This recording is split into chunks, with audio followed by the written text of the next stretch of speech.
नमस्कार, आप हैं बिहार संवाददाता के साथ और मैं हूं मनोज चतुर्वेदी। तेजस्वी यादव दिल्ली पहुंचे हैं सीबीआई के सवालों का जवाब देने के लिए। वहां से जब तेजस्वी यादव जवाब देके निकलेंगे वो तस्वीरें भी हम आपको दिखाएंगे। लेकिन हमारे साथ प्रदेश राजद कार्यालय में सारिका पासवान हैं, प्रवक्ता हैं। जानेंगे इनसे कि राहुल गांधी की सदस्यता खत्म हुई है, उससे राजद कितना खुश है, कितना खुश है? नहीं, इसमें खुश होने की तो कोई बात ही नहीं है। देखिए, लोकतंत्र की हत्या हुई है और जिस तरीके से भारतीय जनता पार्टी तानाशाही कर रही है, अगर आप भारतीय जनता पार्टी के मंत्रियों की अगर आप देखें जिस तरीके की भाषा का इस्तेमाल वो देश के लिए करते हैं, तो मुझे लगता है अनगिनत केस उन पर बनने चाहिए। लेकिन डरी हुई सहमी हुई सरकार है और अपने डर और कहते हैं ना कि डिक्टेटरशिप को दिखाने के चक्कर में वो इस तरह की जो चीज़ें कर रहे हैं, ये बहुत ही गलत संदेश जा रहा है पूरे देश को। उन्होंने लोकतंत्र की हत्या की है, सदस्यता जिस तरीके से भंग करवाया है उन्होंने।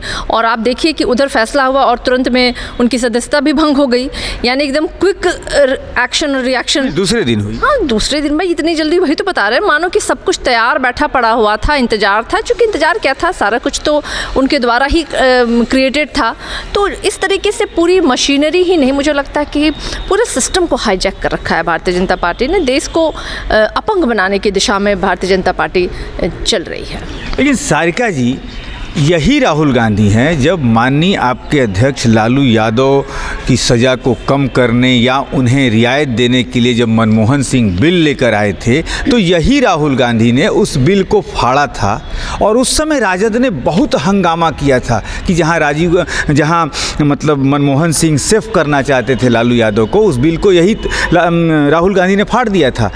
तो क्या आप ये नहीं मानती कि उस समय गलत हुआ था, उस बिल को फाड़ दिया था उन्होंने, अमेंडमेंट नहीं हुआ, जिसके कारण लालू जी को फिर इतना दिन जेल में रहना पड़ा, जबकि मनमोहन सिंह चाहते थे कि नहीं, उनकी उम्र को देख के लालू जी को रियायत मिल जाए? देखिए, वो जो ऑर्डिनेंस आया था वो किसी एक पर्टिकुलर व्यक्ति के लिए नहीं आया था। अगर आप उस ऑर्डिनेंस पे देखें तो 2 साल की सज़ा के बाद 6 साल के लिए चुनावी जो अभी है कि आप चुनाव भी नहीं लड़ सकते हैं, उसके खिलाफ वो ऑर्डिनेंस था। और मुझे लगता है अभी भी जो राहुल गांधी जी के साथ हुआ है, तो अभी उन्हें लोअर कोर्ट से मिली है और वो हाई कोर्ट भी जाएंगे, सुप्रीम कोर्ट तक जाएंगे। चूँकि न्यायपालिका है, जिंदा है देश में अभी और हमेशा जिंदा रहेगी वो, उस पर भारतीय जनता पार्टी कभी काबिज नहीं हो सकती है।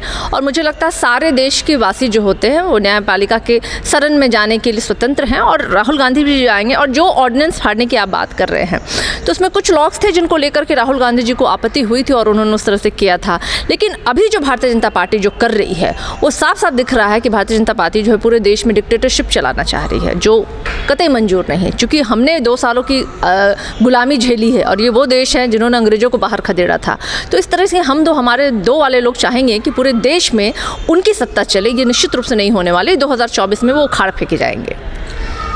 तेजस्वी यादव आज सीबीआई के सामने शामिल होने गए हैं और उन्होंने कहा है कि झुकूंगा नहीं, टूटूंगा नहीं, लड़ूंगा। ये लालू यादव का भी नारा था।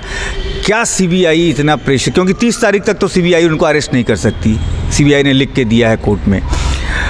क्या तेजस्वी यादव को सीबीआई मानसिक दबाव में लाकर तोड़ने की कोशिश करेगी? देखिए, मुझे लगता है कि अनगिनत जांच के नाम पे अनगिनत रेड्स डाले गए, चाहे सीबीआई हो, ईडी हो, इनकम टैक्स हो।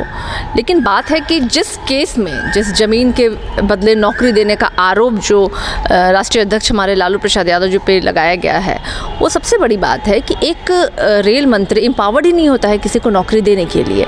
तो साक्ष्य नहीं है सीबीआई के पास। अगर साक्ष्य होते तो कार्रवाई हो गई थी। पिछले 12 साल हो गए और सीबीआई लगातार जांच ही कर रही है। इतना लंबा जांच के बाद भी उन्होंने कभी भी, जबकि पब्लिक डोमेन में आ जाना चाहिए उनको, जांच में क्या क्या मिला, इतनी जगहों पे उन्होंने रेड्स डाला, जांच में वो भी उनको पब्लिक डोमेन में देना चाहिए। क्योंकि खबरें तो आप लीक आउट कर दे रहे हैं कि फ़लाने जगह हमने रेड डाला, आप छवि तो ख़राब कर रहे हैं। लेकिन आज देश की जनता जान रही है जिनके घरों पे रेडें पड़ रही हैं, यानी कि वो भारतीय जनता पार्टी के विचारों से अलग रहने वाले लोग हैं, लोकतंत्र में और संविधान के हिसाब से चलने वाले लोग हैं, उन्हीं के घरों पे छापे पड़े। क्योंकि अभी आप रिपोर्ट देखिए ना, 95% केसेस ऐसे हैं, 95 100 में 95 ऐसे केसेस है ना जो विपक्षियों के घरों पे हो रही हैं। मतलब क्या सत्ताधारी सारे मतलब एकदम साफ और चरित्र के लोग हैं भाई। ऐसे ऐसे लोगों की नाम मैं आपको दे सकती हूँ ना, जो लोग जो पहले उन पे करप्शन के मामले थे, 200-300 हज़ार करोड़ के करप्शन के मामले थे, भारतीय जनता पार्टी में शामिल होते ही वो दोष मुक्त हो गए, करप्शन मुक्त हो गए वो।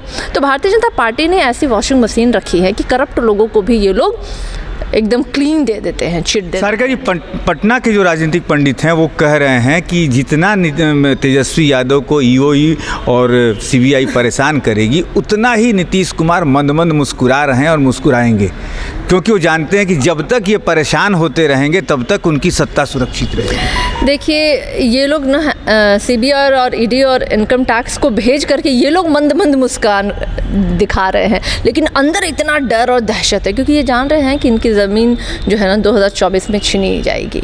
क्योंकि जो अमित शाह जी आए थे और जो पूर्णिया में रैली हुई थी, वो मुझे प्रत्यक्ष को प्रमाण की आवश्यकता नहीं है। जहाँ मक्खी बिन बिनारे थे और जहाँ लोगों का हुजूम था, जनसत्ता जो कहते हैं ना, जनता का प्यार, वो महागठबंधन के साथ है, राष्ट्रीय जनता दल के साथ है। तो निश्चित रूप से वो कामयाबी हम 2024 में इनको दिखाएंगे। हम कहते हैं ना, बदकही में विश्वास नहीं रखते, हम लोग करने में। अच्छा, अंतिम सवाल, नीतीश जी तो खुश इस मामले से भी होंगे कि चलो प्रधानमंत्री के रेस में तो वो भी हैं, भले कह रहे हैं जो भी कि मैं सबको एक करना चाहता हूं, लेकिन नीतीश जी भी अंदर अंदर खुश होंगे कि चलो प्रधानमंत्री का एक विकेट तो पहले ही गिर चुका है अब दिल्ली में। मुझे नहीं पता कि ये सब कौन खुश है कौन दुखी है। अभी हमारे महागठबंधन की सिर्फ और सिर्फ एक हमारी इच्छा है और हमारा सिर्फ एक ही संकल्प है कि जितने भी क्षेत्रीय दलें हैं सभी एक छत और एक छतरी के नीचे आए, ताकि भारतीय जनता पार्टी को सत्ता से हम हटा सके। और ऐसे कहते हैं ना कि जो इतने सालों से देश को ठगते आए हैं, उनका वक्त आ गया है, 2024 में वहाँ से निकाले जाएंगे। चलिए, तो ये सारिका जी थी, सारिका पासवान, राजद की प्रदेश की प्रवक्ता, और उन्होंने कहा कि हम टूटेंगे नहीं, जो तेजस्वी यादव का मंत्र है, हम टूटेंगे नहीं, और देश की जनता से अपील किया। और उन्होंने ये भी कहा कि हम 2024 में मोदी को खदेड़ के ही मानेंगे। मैं मनोज चतुर्वेदी।